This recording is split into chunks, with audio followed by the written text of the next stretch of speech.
It takes 3 years to digest 1 scoop of protein shake, by the way. भाई protein के साथ plastic scoop भी खा गए थे क्या, जो 3 साल से अभी तक नहीं पच पा रहा है? मिक्सी में डालो 60 ग्राम चना, पाउडर बन गया। 1 गिलास दूध डाल दो, 1 केला। लेकिन इस बधाई के साथ एक खास रिक्वेस्ट भी है कि नितेश भाई, इंडियन ऑडियंस अब स्मार्ट होती जा रही है। वो दिन दूर नहीं जब अननेसेसरी कंट्रोवर्सीज और बेसलेस कंपैरिजंस के बेसिस पर फॉलोअर्स बढ़ना मुश्किल हो जाएंगे। कंज्यूम करने के थोड़े दिनों बाद इसकी तबीयत खराब होने लगी। इसको स्टमक में इन्फेक्शन होने लग जाता है, लिवर में प्रॉब्लम आने लग जाती है और एक्ने होने लग जाते हैं। इस बंदे को शक होने लगता है कि इस वे प्रोटीन में कुछ तो प्रॉब्लम पक्का है।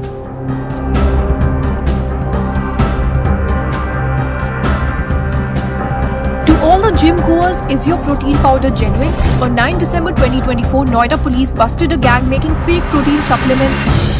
अब ऐसा कैसे हो सकता है कि नेचर ने माँ के दूध में भी भर के वे प्रोटीन दिया और साइंस के हिसाब से भी वे प्रोटीन एकदम सही है, लेकिन फिर भी इतने सारे केसेस क्यों हैं जहां लोग वे प्रोटीन की भर भर के बुराइयां कर रहे हैं? यंगस्टर्स में एक जो चल रहा है वो है ये, मैं उसके बहुत अगेंस्ट हूँ, वो है वो प्रोटीन शेक्स एंड किसी जिम के ट्रेनर की बातों में आके कोई प्रोटीन, कोई फूड सप्लीमेंट गलती से भी नहीं लेना।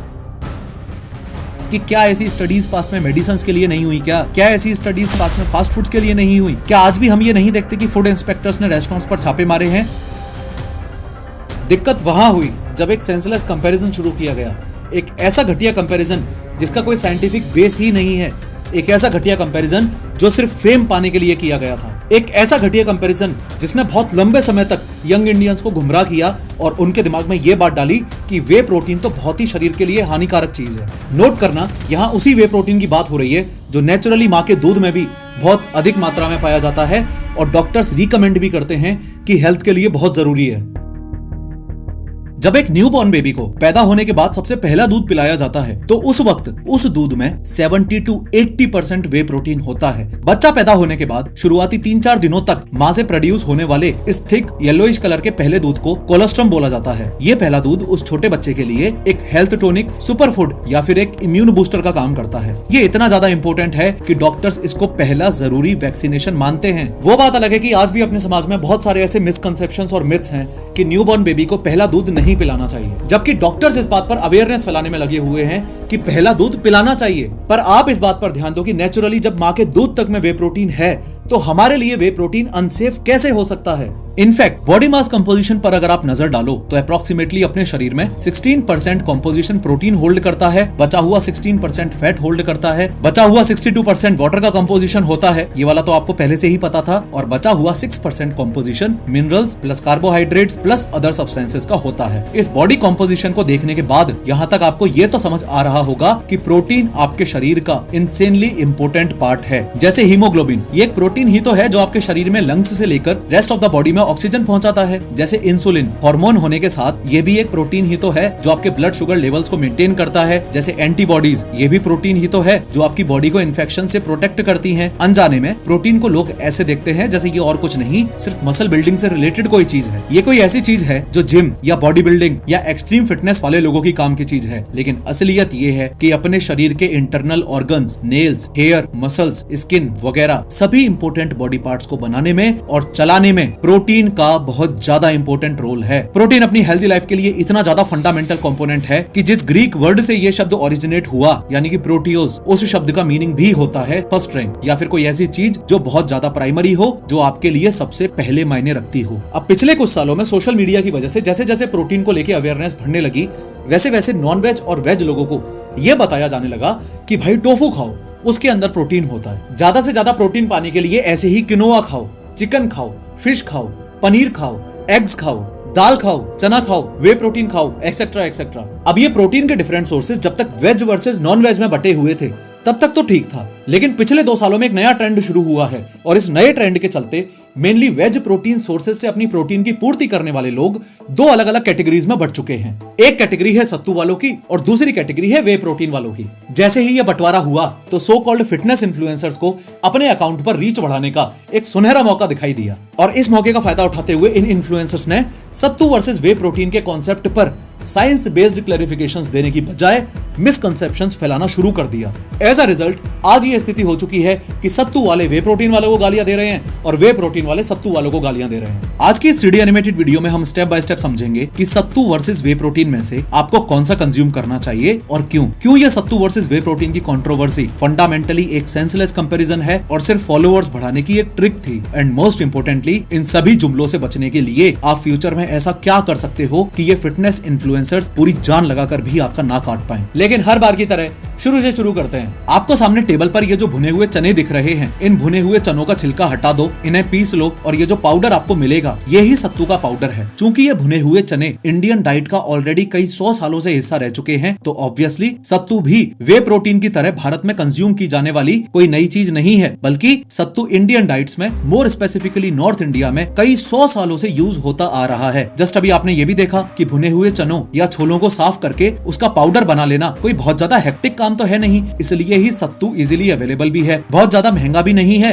और घर में बहुत आसानी से बन भी सकता है। इनफैक्ट लोग सत्तू को सिर्फ काले चने और छोले से ही नहीं बल्कि गेहूं से भी, मिक्स्ड दालों से भी और जौ से भी बनाते हैं। हमारे राजस्थान में तो जौ वाला सत्तू भी काफी फेमस है। ऑन द अदर हैंड आपको सामने इसी टेबल पर ये जो 1 लीटर दूध दिखाई दे रहा है, इसको गर्म कर लिया जाए, पनीर बनाने के लिए इसमें नींबू, फिटकरी या विनेगर डाल के इसको फाड़ लिया जाए तो दूध फटने के बाद ऐसे 2 अलग अलग हिस्सों में बट जाता है। एक तो ये नीचे सॉलिड वाला पार्ट और दूसरा ये जो थोड़ा येलोइश कलर का लिक्विड वाला पार्ट ऊपर रह जाता है वो। अब इस दूध को अगर मैं छान लूं तो सॉलिड वाला पार्ट अलग हो जाएगा, लिक्विड वाला पार्ट अलग हो जाएगा। सॉलिड वाला पार्ट है केसीन और लिक्विड वाला पार्ट है वे। अब इस लिक्विड वाले पार्ट को ही जब फैक्ट्रीज में और ज्यादा प्रोसेस्ड कर दिया जाता है तो उससे बनता है ये वे प्रोटीन। सत्तू के कंपैरिजन में वे प्रोटीन की अवेलेबिलिटी थोड़ी डिफिकल्ट है, उसकी प्रोसेसिंग करना भी ज्यादा रिसोर्स इंटेंसिव है, इसलिए ही सत्तू के कंपैरिजन में वे प्रोटीन काफी ज्यादा महंगा भी आता है। जैसे आपको एक सही क्वालिटी का 1 kg सत्तू पाउडर अप्रोक्सीमेटली 200 रुपए का पड़ेगा, लेकिन वहीं एक सही क्वालिटी का 1 kg वे प्रोटीन पाउडर 2000 रुपए का पड़ेगा। सेम क्वांटिटी है लेकिन सीधे सीधे दोनों के रेट्स में 10 गुना का फर्क आ रहा है। इस बात में कोई दो राय नहीं है कि हर किसी के लिए वे प्रोटीन इजीली अफोर्ड कर पाना पॉसिबल नहीं है। और मुझे पर्सनली इस बात से प्रॉब्लम है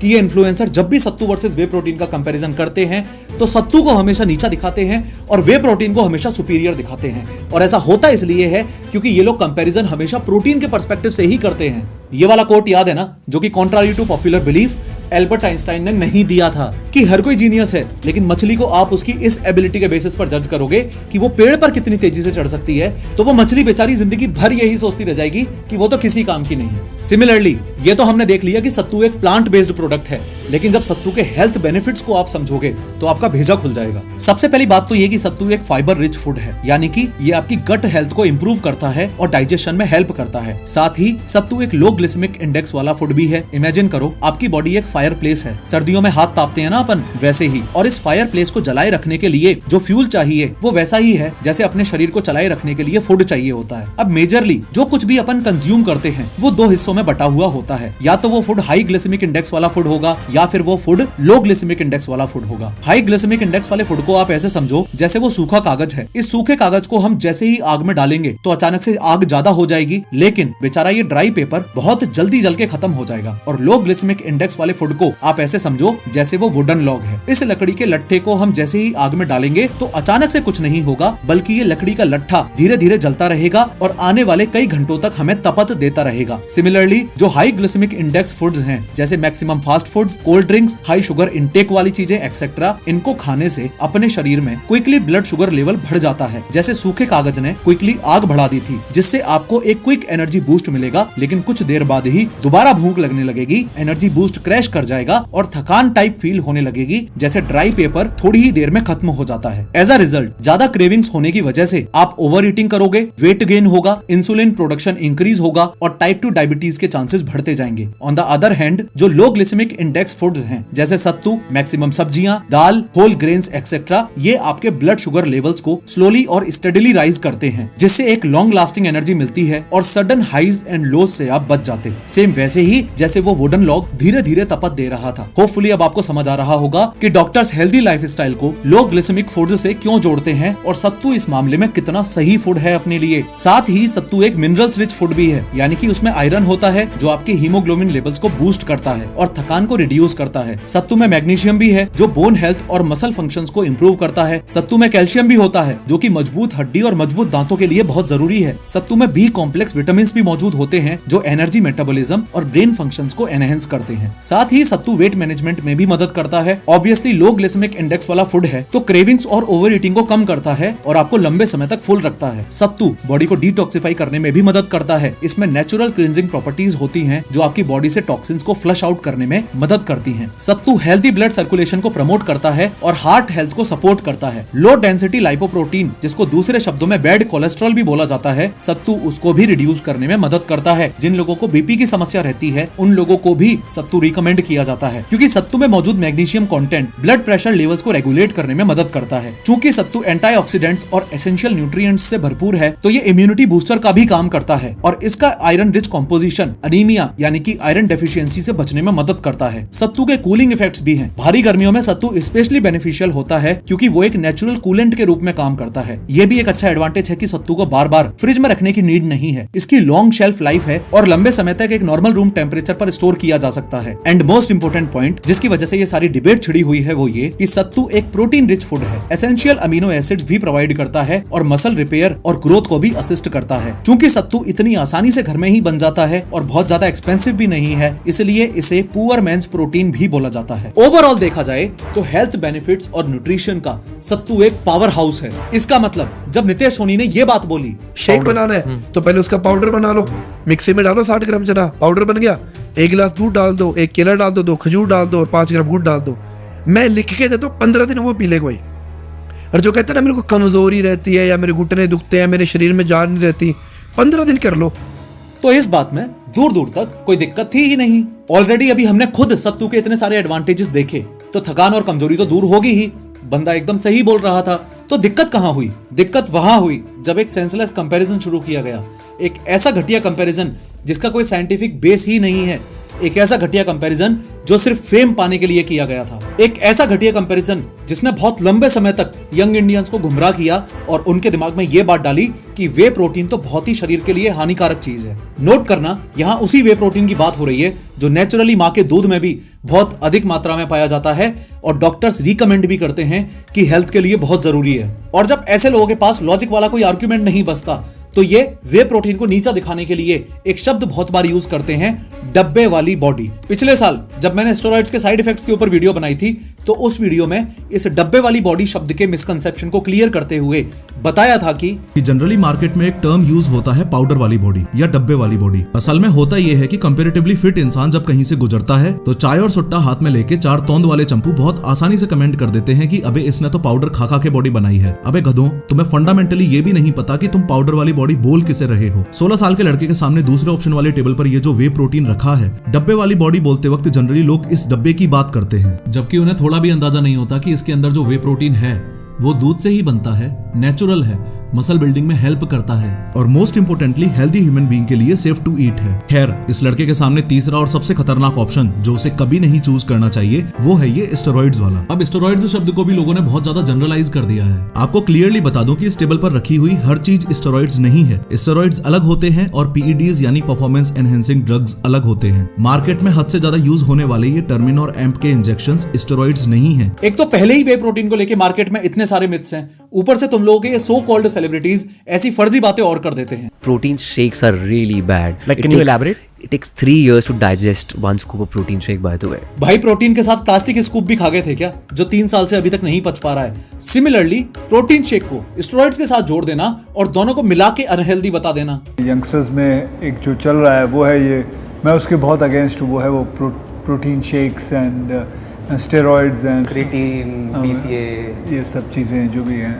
और अगर प्रोटीन शेक्स अनहेल्दी हैं तो यंग इंडियंस के सामने उसको प्रमोट करने का कोई लॉजिक बनता है क्या? हर दिन नॉनवेज मुश्किल है ना, लेकिन प्रोटीन तो मजाक नहीं है। जितने किलो के आप हैं, बॉडी को चाहिए उतने ग्राम प्रोटीन हर रोज। कोई बोल रहा है प्रोटीन कंज्यूम करने से हिप जॉइंट घिस गया या किडनी फेल हो गई वगैरह वगैरह। और एक कभी भी जिम में जाके किसी जिम के ट्रेनर की बातों में आके कोई प्रोटीन, कोई फूड सप्लीमेंट गलती से भी नहीं लेना। किडनियां फेल हो रही हैं। हमारे हॉस्पिटल में एवरेजली रोज एक पेशेंट आ रहा है, रोज एक पेशेंट बच्चा आ रहा है 18 साल का, 20 साल का, 22 साल का कि किडनी खराब हो गई। आप गूगल पे सर्च करो, वीडियोस पड़ी हैं, या उसको हिप जॉइंट घिस गया।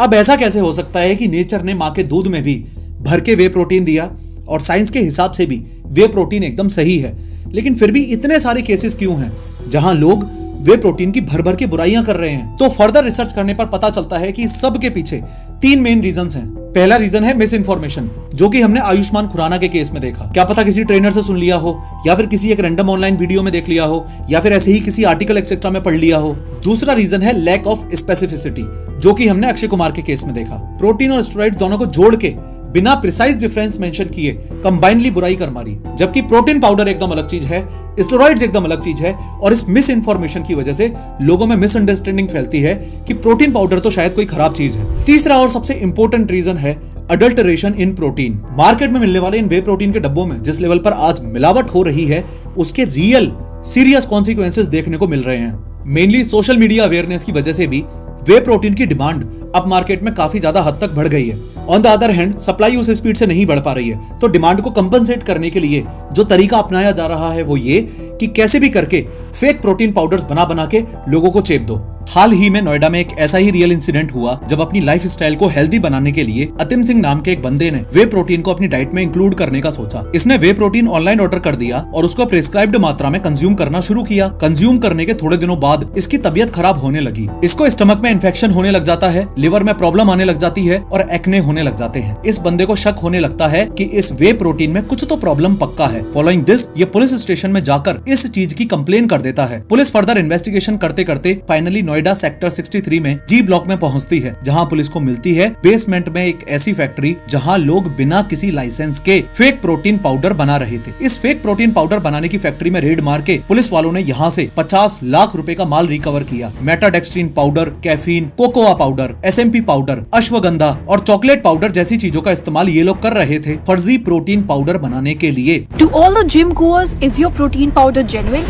On 9 December 2024, Noida police busted a gang making fake protein supplements including protein powders and energy booster capsules. The scam was exposed when a customer complained about health issues after using a supplement called Raw Rage. इन्होंने खुद ही brand बनाए हैं और पहले ये लोग हालांकि एक दूसरी कंपनी में ये लोग नौकरी कर रहे थे। ध्यान देना कि इन्होंने इस प्रोटीन पाउडर की कॉस्ट हाई एंड साइड पर रखी थी, यानी कि 3500 रुपीज पर केजी, ताकि किसी को शक ना हो कि ये कहीं सस्ता और फर्जी माल तो नहीं है। तो ऐसी रिपोर्ट की वजह से लोगों में मिसअंडरस्टैंडिंग फैलती है कि यार प्रोटीन पाउडर तो बहुत ही बेकार चीज है और मार्केट में जितने भी प्रोटीन पाउडर्स आ रहे हैं उन सभी के अंदर मिलावट आ रही है। अबे तुम बिना न्यूट्रिशनल गाइडलाइंस और बिना कॉम्पोजिशन मेजर किए ऐसे कुछ भी मिला के अगर रैंडमली खा जाओगे तो उसमें वे प्रोटीन से एग्जैक्टली कहां शरीर को नुकसान पहुंचा? वे प्रोटीन के नाम पर जो फेक पाउडर बेचा जा रहा है, नुकसान तो शरीर को उससे पहुंच रहा है। ऐसे ही न्यूज में ना जाने कितनी ऐसी खबरें आती रहती हैं कि अपने देश में फेक प्रोटीन पाउडर बेचा जा रहा है। ऐसे फेक प्रोटीन पाउडर्स जिनकी वजह से मौत तक हो जाती है, ऐसे फेक प्रोटीन पाउडर्स जिनकी वजह से शरीर में कुछ इरिवर्सिबल डैमेज भी हो सकता है। लेकिन आपको यहाँ ये समझना पड़ेगा कि ये सारे के सारे डिसएडवांटेजेस फेक प्रोटीन पाउडर्स के हैं, वे प्रोटीन के नहीं हैं। एक बहुत ही इंपॉर्टेंट स्टडी जो पिछले साल इंडिया की फिटनेस इंडस्ट्री में काफी ज्यादा वायरल हुई, उस स्टडी में टोटल टॉप 36 वे प्रोटीन ब्रांड्स जो इंडिया में ज्यादा बिकते थे उनकी टेस्टिंग की गई, उनको एनालाइज किया गया। कंक्लूजन काफी शॉकिंग था और यही रीजन था कि ये रिसर्च इतनी चर्चा में रही। इस स्टडी के मुताबिक इंडिया में बिकने वाले 36 पॉपुलर वे प्रोटीन्स प्लस प्लांट प्रोटीन में से 70% मिसलेबल्ड पाए गए, यानी कि टेस्टिंग करने पर पता चला कि पर 100 ग्राम के हिसाब से डब्बे के बाहर जो मेंशन्ड था उतना प्रोटीन डब्बे के अंदर नहीं मिला, या तो उससे कम मिला या फिर उससे ज्यादा मिला। यहाँ नोट करना कि डब्बे पर मेंशन्ड जितना अमाउंट है अंदर प्रोटीन उससे कम मिलना ही नहीं बल्कि ज्यादा मिलना भी प्रॉब्लमेटिक है, क्योंकि मोस्ट प्रोबेबल चांसेस हैं कि अनरेगुलेटेड नाइट्रोजन स्पाइकिंग की वजह से ये अचीव किया गया हो। ऊपर से फिर आपको एग्जैक्टली पता भी तो होना चाहिए ना कि आप क्या खा रहे हो। अगर आप कंज्यूम वो सोच के कर रहे हो जो डब्बे के बाहर मेंशन्ड है, लेकिन आपके शरीर में उससे काफी ज्यादा मात्रा चली जाए तो किडनीज पर एक्सेसिव प्रोटीन स्ट्रेन तो पड़ेगा ही ना, जो कि ऑब्वियसली हार्मफुल होता है। सबसे पहला पॉइंट तो यहाँ पर ये नोट करो कि यहाँ पर 36 popular way and plant based proteins के 70% की बात हो रही है। इंडिया में बिकने वाले सभी वे प्रोटीन्स के 70% की बात नहीं हो रही है। और दूसरा इंपॉर्टेंट पॉइंट ये है कि क्या ऐसी स्टडीज पास में मेडिसिन के लिए नहीं हुई? क्या ऐसी स्टडीज पास में फास्ट फूड्स के लिए नहीं हुई? क्या आज भी हम ये नहीं देखते कि फूड इंस्पेक्टर्स ने रेस्टोरेंट्स पर छापे मारे हैं और ना जाने कितने ही हफ्तों पुरानी सड़ी गली सब्जियां का खाना बनाने के लिए इस्तेमाल किया जा रहा था? तो at the end of the day इसका समाधान क्या है? क्या बीमार होने पर मेडिसिन लेना बंद कर देना इसका समाधान है, या फिर ऑथेंटिक मेडिकल स्टोर सोर्स से ही मेडिसिन लेना इसका समाधान है? क्या रेस्टोरेंट्स में खाना खाना बंद कर देना इसका समाधान है? या फिर हाइजीन मेंटेन करने वाले और ट्रांसपेरेंसी रखने वाले रेस्टोरेंट्स में जाकर फूड कंज्यूम करना इसका समाधान है? लेकिन ये स्टडी जब पब्लिश हुई या फिर न्यूज में कभी फेक प्रोटीन पाउडर बनाने वाली गैंग को बस्ट किया जाता है, तो अपनी मेन स्ट्रीम मीडिया की एक जजमेंटल टोन हो जाती है। न्यूज एंकर्स जिनको फिटनेस इंडस्ट्री का एफ भी नहीं पता और न्यूट्रिशनल गाइडलाइंस का एन भी नहीं पता, जिनको ये तक नहीं पता कि वे प्रोटीन एग्जैक्टली क्या है और कैसे बनता है, ये न्यूज एंकर्स अपना कंक्लूजन दे देते हैं कि भैया प्रोटीन पाउडर तो दुनिया में सबसे खराब चीज है, सारे ही प्रोटीन पाउडर बेकार होते हैं, दुनिया में किसी को भी प्रोटीन पाउडर कंज्यूम नहीं करना चाहिए। लेकिन असल में न्यूज एंकर्स की कोर रिस्पॉन्सिबिलिटी ये बनती है कि ये इस बात को लेके ज्यादा से ज्यादा अवेयरनेस फैलाएं कि जैसे ऑलमोस्ट हर खाने की चीज में मिलावट आने के चांसेस होते हैं, वैसे ही प्रोटीन पाउडर्स में भी मिलावट आने के चांसेस होते हैं। और इस लेटेस्ट स्टडी को लोगों के सामने पुट करने का सही तरीका था लोगों में अवेयरनेस फैलाना, लोगों को ये बताना कि ये देखो, ये रही आपके सामने पूरी की पूरी लिस्ट, ये प्रोटीन प्रोडक्ट्स के नाम है, इस वाले कॉलम में इन प्रोटीन्स को बनाने वाली मैन्युफैक्चरर कंपनीज के नाम है, इतना % प्रोटीन इनके अंदर डिटेक्ट हुआ है, जबकि इतना % प्रोटीन इनके डब्बों के बाहर लेबल पर लिखा हुआ था। ये डिफरेंस जितना ज्यादा हरा और जितना ज्यादा लाल की तरफ है, यानी कि जितनी ज्यादा एक्सट्रीमिटीज में है, प्योर प्रोटीन होने के उतने ही कम चांसेस हैं। और इंडियन मीडिया को ये क्लैरिफाई करना चाहिए कि वे प्रोटीन पाउडर्स खरीदते वक्त इस चार्ट में दिखाई गई जो सेंटर वैल्यूज हैं, उन सेंटर वैल्यूज के इर्द गिर्द रह के ही अपने प्रोटीन को प्रेफर करें और मार्केट में बिक रहे फेक प्रोटीन्स से ज्यादा बचने की कोशिश करें। ना कि रैंडमली न्यूज में सबके सामने आके बेवकूफों की तरह ये बोल देना कि भैया प्रोटीन पाउडर तो बहुत ही बेकार चीज है, उससे जान जाती है, कोई भी प्रोटीन पाउडर कंज्यूम करो ही मत। सच कहूं तो यह दुर्भाग्य की बात है कि वे प्रोटीन पाउडर्स को सप्लीमेंट के रूप में देखा जाता है। इसको ऐसे समझो कि जो कुछ भी हम खाते या पीते हैं वो टोटल 2 पार्ट्स में डिवाइडेड है, एक तो फूड और दूसरा है फूड सप्लीमेंट्स। तो जो न्यूट्रिएंट्स हमको अपने रेगुलर फूड इंटेक से नहीं मिल सकते, जैसे विटामिन्स, मिनरल्स, प्रोटीन्स एक्सेट्रा, वो न्यूट्रिएंट्स हम फूड सप्लीमेंट्स से यानी कि मेन खाने के अलावा किसी चीज से लेने की कोशिश करते हैं। सप्लीमेंट का मतलब ही होता है एड ऑन, और सही मायने में देखा जाए तो वे प्रोटीन पाउडर्स को फूड सप्लीमेंट नहीं, फूड में कैलकुलेट किया जाना चाहिए। प्रोटीन पाउडर्स को और ज्यादा नॉर्मलाइज करने की जरूरत है। इंडिया में बढ़ती हुई प्रोटीन डेफिशिएंसी को कंपनसेट करने के लिए हमको अपनी आवाज उठानी पड़ेगी और लोगों को यह बताना पड़ेगा कि वे प्रोटीन पाउडर्स या फिर प्रोटीन पाउडर्स इन जनरल आपके लिए कोई फूड सप्लीमेंट नहीं बल्कि एक तरीके से फूड ही है। अगर आप लैक्टोज इंटॉलरेंट नहीं हो तो वे प्रोटीन पाउडर आपकी रोजमर्रा जिंदगी का एक हिस्सा होना चाहिए, रोटी सब्जी की तरह। अगर आप मार्केट में घूम रहे इतने सारे फर्जी वे पाउडर्स से बच पा रहे हो, अगर आपके हाथ में एक नॉन अडल्टरेटेड हाई क्वालिटी वे प्रोटीन का डब्बा है, तो वो और कुछ नहीं बस दूध से निकाला गया एक वे प्रोटीन ही है, जिसको प्रोसेस करके उसमें से फैट्स और कार्ब्स और ज्यादा रिड्यूस कर दिए गए हैं। तो क्या दूध को आप सप्लीमेंट के रूप में गिनते हो क्या? दूध आपके फूड का हिस्सा नहीं है क्या? तो उसी दूध से बनने वाले नॉन अडल्टरेटेड हाई क्वालिटी वे प्रोटीन को आप सप्लीमेंट में गिनो और फूड में ना गिनो, इस बात का क्या लॉजिक बैठा? पर फिर भी टेक्निकली प्रोटीन पाउडर्स को सप्लीमेंट्स में ही कंसिडर किया जाता है, क्योंकि सिर्फ दूध के वे के अलावा उसको कंज्यूमेबल और मोर एफिशिएंट बनाने के लिए उसमें कुछ मैक्रोन्यूट्रिएंट्स, कुछ अमीनो एसिड्स, पचाने के लिए digestive enzymes, emulsifiers, thickening agents, tasty लगने के लिए फ्लेवरिंग एजेंट्स एक्सेट्रा डाल दिए जाते हैं। प्रोटीन्स जो ह्यूमन बॉडी की प्रॉपर फंक्शनिंग के लिए हद से ज्यादा इंपॉर्टेंट हैं, वो असल में और कुछ नहीं बस अमीनो एसिड्स की चेन होती हैं जो स्पेसिफिक फंक्शंस के लिए डिजाइंड होती हैं। तो आप सत्तू से प्रोटीन लो या दाल से प्रोटीन लो या अंडे से लो या चिकन से लो या वे प्रोटीन पाउडर से लो, शरीर में जाने के बाद सबसे पहले अमीनो एसिड्स में टूटेगा और उसके बाद बॉडी उसको यूटिलाइज कर पाएगी। बहुत आसानी से इस कॉन्सेप्ट को एक छोटे से एग्जांपल से ऐसे भी समझा जा सकता है कि मान लो ये जो घर है ये आपकी बॉडी है और इस घर में मौजूद दीवार आपके शरीर में मौजूद प्रोटीन्स हैं। तो उस दीवार और घर को बनाने के लिए जिन ईंटों का इस्तेमाल किया गया है वो ईंटें ही अमीनो एसिड्स हैं, यानी कि प्रोटीन की फंडामेंटल यूनिट। अब 99% यंग इंडियंस जो जिम में जा रहे हैं उनको 1% भी अंदाजा नहीं है कि उनके ट्रेनर ने उनको जो BCAA और EAA लेने के लिए बोल दिया है वो एग्जैक्टली क्या है और उन्हें लेना चाहिए या नहीं। जिम जाने वाले मैक्सिमम बंदों को बस इतना पता है कि यार वो अपने राहुल भैया है ना, वो ट्रेनर, हाँ वो जिनका 20 इंच का डोला है, उन्होंने बोला है कि यार BCAA के बिना तो नहीं बनेगी। भले ही उस राहुल भैया ने खुद इंजेक्शन ठोक ठोक के डोला बनाया हो, लेकिन यंग इंडियंस की बॉडी कैसे बनवा रहे हैं? BCAA चेप चेप के। क्यों? क्योंकि मैक्सिमम केसेस में जितने ज्यादा डब्बे ट्रेनर्स चेप देंगे उतना ज्यादा उनका कमीशन बनेगा। तो अब EAA, BCAA और अमीनो एसिड्स के पीछे के साइंटिफिक लॉजिक को समझो और जब आज जिम जाओगे ना तो अपने राहुल भैया को भी समझाना।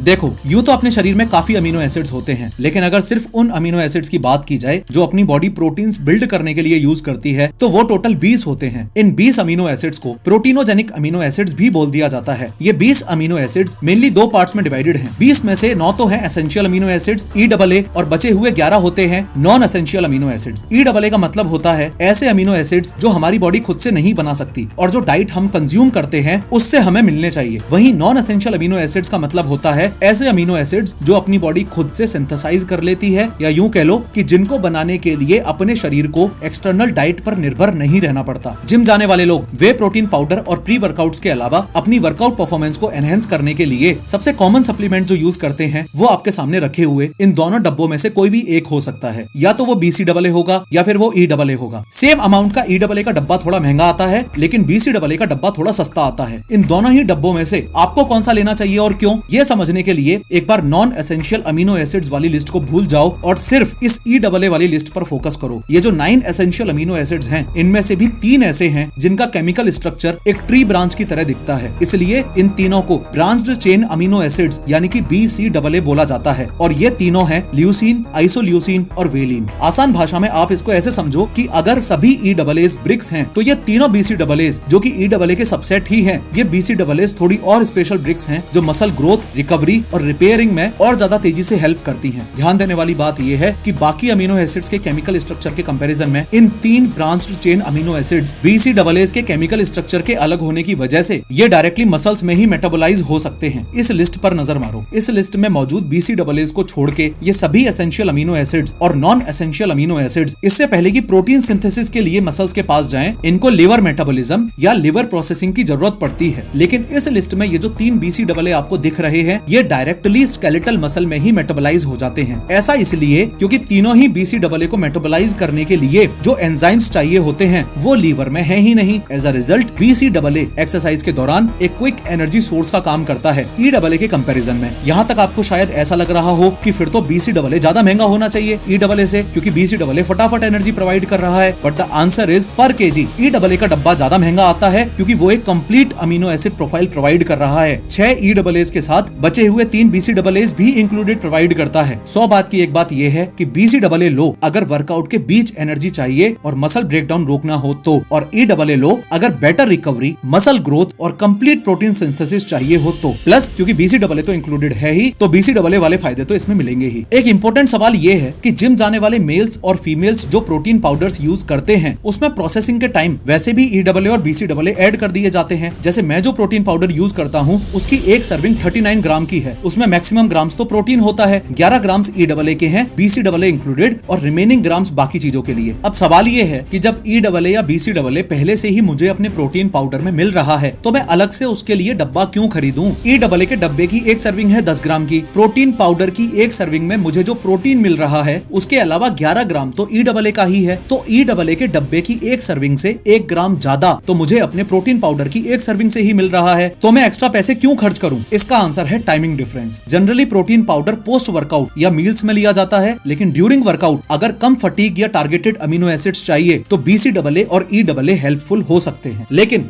ये सभी सप्लीमेंट्स प्रोसेस्ड होते हैं और हर किसी को सूट नहीं करते। इसलिए आपका ट्रेनर क्या बोल रहा है, कोई डॉक्टर क्या बोल रहा है, कोई फिटनेस इन्फ्लुएंसर क्या बोल रहा है, इन सभी चीजों से ज्यादा इंपॉर्टेंट, इनफैक्ट सबसे ज्यादा इंपॉर्टेंट ये मायने रखता है कि आपका शरीर क्या बोल रहा है। आप फूड या सप्लीमेंट कुछ भी कंज्यूम करते हो तो सबसे ज्यादा इंपॉर्टेंट चीज ये है कि आपका शरीर कैसे रिएक्ट कर रहा है। पर्सनली मैंने खुद भी पिछले कुछ महीनों से वर्कआउट के टाइम EAA का कंजम्पशन बंद कर दिया है और मेरे वे प्रोटीन पाउडर में मौजूद EAA का consumption he at least I believe मेरे लिए इनफ है। मैं कोई फिटनेस इन्फ्लुएंसर नहीं हूं, ना ही मुझे बॉडी बिल्डिंग करके कोई कॉम्पिटिशंस फाइट करने हैं।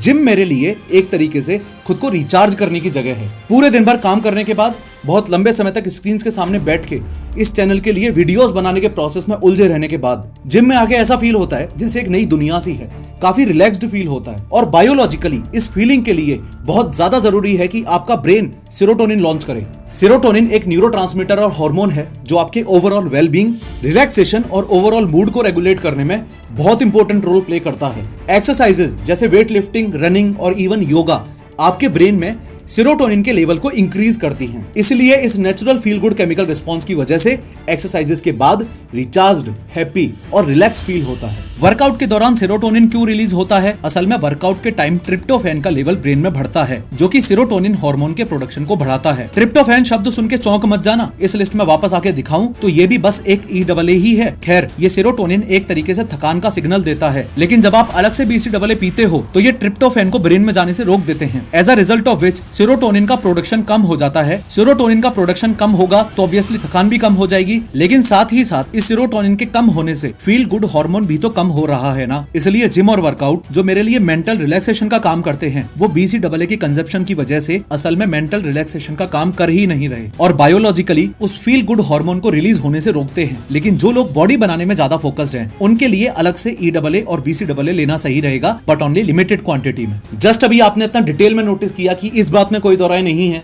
कि आपको प्रोटीन कंज्यूम करना चाहिए या नहीं, और इस बात में भी कोई दो राय नहीं है कि स्पेशली वेजिटेरियन लोग सिर्फ नॉर्मल घर के खाने पर डिपेंड होके अपना daily protein intake target meet करने में काफी प्रॉब्लम फेस करते हैं। हम सबको पता है कि आज से 30-40 साल पहले बिना मिलावट वाला ठीक ठाक खाना जो हुआ करता था, वो आज हमें मिलना पॉसिबल नहीं है, स्पेशली अर्बन एरियाज में। अगर घर का खाना इतना ही हेल्दी होता और एक फिट लाइफ स्टाइल के लिए इनफ होता, तो क्यों लोगों के पापा चाचाओं के पेट निकले हुए हैं? क्यों लोगों की मम्मी और चाचियों के घुटने इतनी अर्ली एजेस में खराब हो रहे हैं? रिकमेंडेड डाइटरी अलाउंस RDA के अकॉर्डिंग मोस्ट अडल्ट्स के लिए 0.8 ग्राम्स ऑफ प्रोटीन पर kilogram of body weight recommend किया जाता है। यानी कि अगर कोई 90 kg का आदमी है तो उसको एक दिन में 72 ग्राम प्रोटीन कंज्यूम करना चाहिए। कहां से लाओगे 72 ग्राम प्रोटीन? सत्तू से या फिर एक कटोरी दाल से? और अगर नॉनवेज नहीं हो तो आधे ऑप्शंस तो वैसे ही घट गए। तो इस पूरे सत्तू वर्सेस वे प्रोटीन के डिबेट में आपकी स्क्रीन पर दिखाए गए बस इस एक चार्ट को अच्छे से समझ लिया तो आप इस फालतू के डिबेट के झांसे में फिर से कभी आओगे ही नहीं। और इस वीडियो के बाद फ्यूचर में अगर आपसे कोई सत्तू वर्सेस वे प्रोटीन की बकवास करे तो उसके मुंह पर ये चार्ट फेंक के मारना। सिर्फ अगर मेन कंपोनेंट्स की बात की जाए और सत्तू और वे प्रोटीन दोनों का ही 100 ग्राम्स का कंपेरिजन किया जाए, एक बार फिर से नोट करो कि दोनों की 100 ग्राम क्वांटिटी का ही कंपेरिजन हम यहाँ पर कर रहे हैं। तो वे प्रोटीन में अप्रॉक्स 400 कैलोरीज है वर्सेस सत्तू में सेम अमाउंट में अप्रॉक्स 385 कैलोरीज है। मतलब कैलोरीज में तो बहुत ज्यादा डिफरेंस देखने को नहीं मिलता है। अगर बात करें कार्ब्स की तो वे प्रोटीन में अप्रॉक्स 5.5 ग्राम्स कार्ब्स होते हैं वर्सेस सत्तू में सेम अमाउंट में अप्रॉक्स 55 ग्राम्स कार्ब्स होते हैं, यानी कि कार्ब्स 10 गुना ज्यादा हैं। ये बात सही है कि गुड क्वालिटी कार्ब्स हैं और कॉम्प्लेक्स कार्ब्स हैं, सिंपल कार्ब्स नहीं है, तो दिक्कत वाली बात भी नहीं है। बट स्टिल जो लोग वेट लॉस या फिर लीन बॉडी टारगेट कर रहे हैं उनको थोड़ा सा सोचना पड़ेगा। ऐसे ही वे प्रोटीन के कंपैरिजन में सत्तू के सेम अमाउंट में फैट परसेंट भी थोड़ा सा ज्यादा है। अब कंपैरिजन करते हैं मोस्ट इंपोर्टेंट न्यूट्रिएंट का, जिसकी वजह से ये सारा डिबेट फिटनेस इंडस्ट्री में चल रहा है, और वो न्यूट्रिएंट है protein. Depending on the brand and type of way protein के सिर्फ 100 ग्राम्स में अप्रोक्सीमेटली 85 ग्राम प्रोटीन होता है, जो कि बहुत ज्यादा है सत्तू के कंपैरिजन में, क्योंकि उसी सेम 100 ग्राम अमाउंट के सत्तू में अप्रोक्स 25 ग्राम प्रोटीन होता है। तो क्या सत्तू में बहुत कम प्रोटीन है और सत्तू प्रोटीन का एक अच्छा सोर्स नहीं है? नो, ऐसा कहना बिल्कुल गलत होगा कि सत्तू में प्रोटीन कम है, लेकिन ऐसा कहना बिल्कुल सही होगा कि सत्तू में वे प्रोटीन के कंपैरिजन में उसी सेम अमाउंट के लिए कैलकुलेट किया जाए तो प्रोटीन काफी कम है। या फिर यूं कह लो कि एक स्कूप वे प्रोटीन से जितना प्रोटीन आपको मिलता है उतना प्रोटीन सत्तू से पाने के लिए आपको कम से कम 3 स्कूप लेने पड़ेंगे।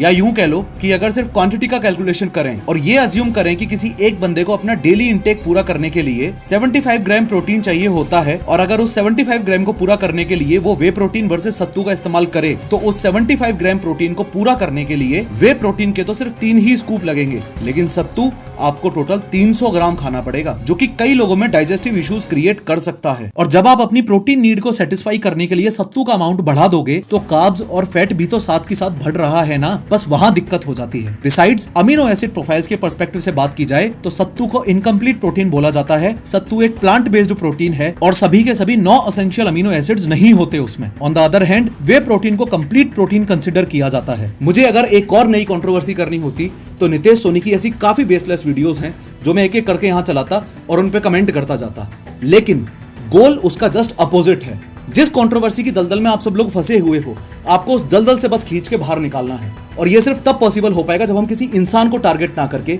सोशल मीडिया पर फैलाई गई उसकी बेसलेस कंट्रोवर्सीज को टारगेट करेंगे और अपनी साइंटिफिक बायोलॉजिकल झाड़ू से उस गंद को साफ करेंगे। नितेश सोनी के बहुत जल्द इंस्टाग्राम पे 10 मिलियन फॉलोअर्स होने वाले हैं, और उसके लिए एडवांस में ही मेरी तरफ से बधाई। लेकिन इस बधाई के साथ एक खास रिक्वेस्ट भी है कि नितेश भाई, इंडियन ऑडियंस अब स्मार्ट होती जा रही है। वो दिन दूर नहीं जब अननेसेसरी कंट्रोवर्सीज और बेसलेस कंपैरिजंस के बेसिस पर फॉलोअर्स बढ़ना मुश्किल हो जाएंगे।